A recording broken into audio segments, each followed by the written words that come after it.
All right. Anything else I need to take up with you all? I'm going to recess in place to allow Mr. Melnick to finish talking with Mr. Copeland and find out if he or somebody else at his state is going to be here on Monday. And but if not, we will be here on Monday at 8:30. Any other things I need to consider? Yes, Your Honor. Shit is about to get real. Fight! There is a matter regarding the jail calls that we were provided. Mr. Steele has not yet provided us the ISO file. We received something additional on a thumb drive last night. We had the deputy of our jail call unit look at that, and we are again missing. We do not have the complete file. To be able to play though? To be able to access it properly, to be able to look at it, authenticate the calls, the time of day, all of that. We don't have it.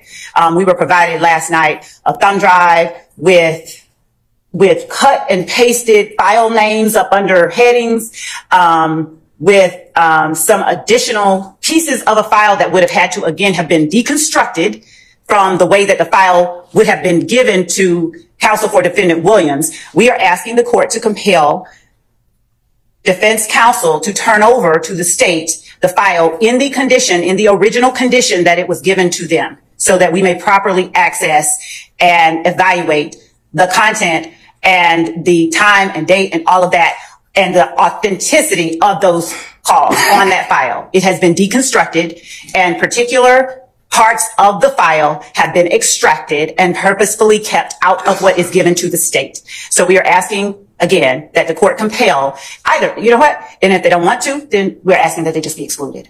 Okay. All right, Mr. Steele, do you have the raw file? Steele is about to go to hell off. Fight! Judge Glamp, Sir. you allow another moment when Miss Love calls me that I did not do something. They have the exact image of what we got from the jail in Fayette County. That is it. And if I get another false allegation and you do nothing, I'm shocked.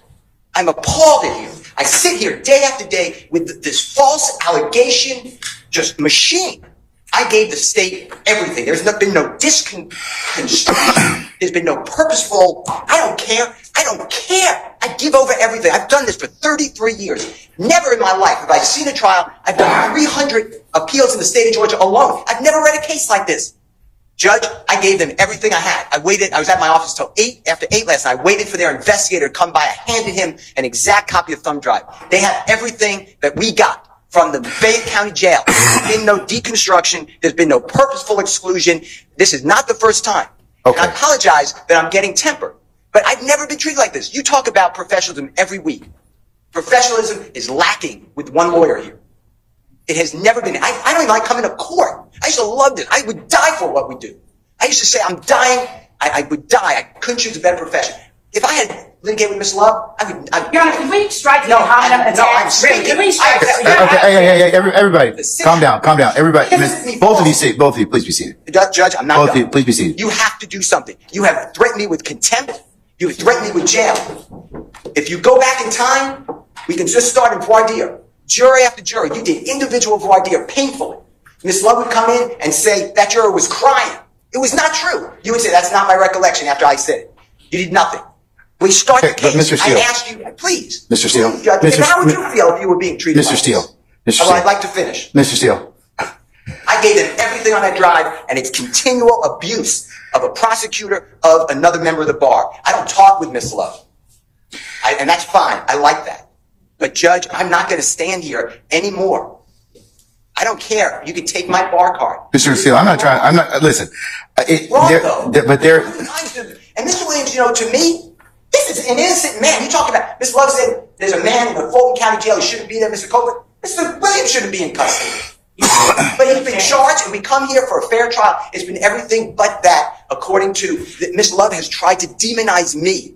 At times, Mr. Adams. At times, Mr. Shaw. Now it's all because she wants to win the case. And now she speaks over people. It's not right. I gave them everything. And by the way, and what I want to tell you, by the way, it's not even the law.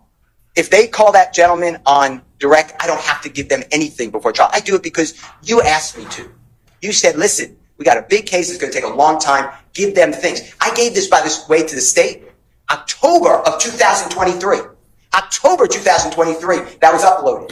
Given to the state. I hear about it now, And I wait there and I give them the exact duplicate of what we have. And now there's a false allegation of misconduct. And what I'm telling the court is what I said again. I do not appreciate it.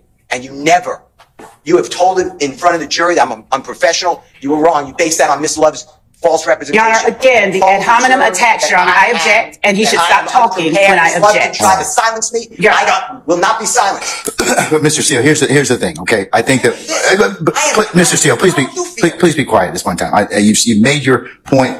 You made your point at this point in time. Both of you, please be seated. Please be seated, sir.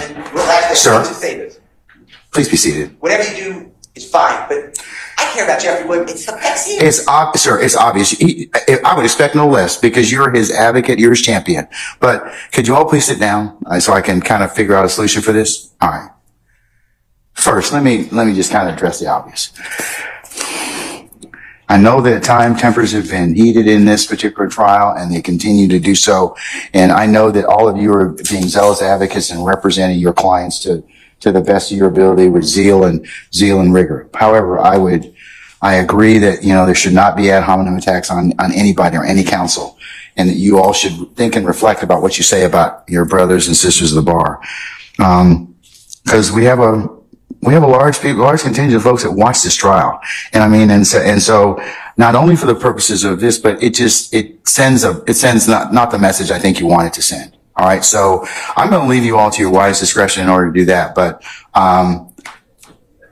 I'll take up whatever I need to take up as I see fit. But I know that you all, this has been a long trial. It's very demanding, exacting, and grating on and tiring, on all of you. So I ask you to just take a couple deep breaths and step back and see and kind of look at and just remember that you do represent of who you represent and what you're here for. In terms of the tape or the phone calls from Fayette County, it's the court's suggestion that, and if you want my assistance, I can always, with a proper subpoena, have the raw, whatever it is that whatever you're seeking to get, I could get that, and you can compare that against what you have. Because maybe that's what, and Mr. Steele, I don't doubt, and I know that you would never delete or otherwise try and alter evidence, and I assume that that's what you got, and I'm gonna take that at face value. I'm in no way saying that. Ms. Love, is, in her argument is saying that she is, when it's stripped down, less all the sound and fury, she's saying that particular type of file has other things with it. I don't think you were given those. And that's what she's trying to get. So I'm in no way blaming anybody in this particular circumstance. But if you want that particular file, and I think you all should have the raw file, then let me do a notice to produce or a rule nisi, and maybe we can get the entirety of the file. And I think that if you did that, I think that the whole thing would probably be produced to you because nobody probably wants to come down here and see me. So I will work with you all to get that, and you all we can take that up. And, it's a problem I think can be resolved, but I'm in no way, but I would just remind everybody to be careful about what they say to each other. Some things you just can't take back. And remember, you're all going to see each other over and over and over again. And, it serves you and serves the profession, serves your clients. It's not effective. So just please consider what I just told you. All right. So, I'm just going to recess and we'll see where Mr. Melnick is at that point in time. And then I can talk about Monday for certain. Okay. All right. Okay. I'm just going to recess in place. All right.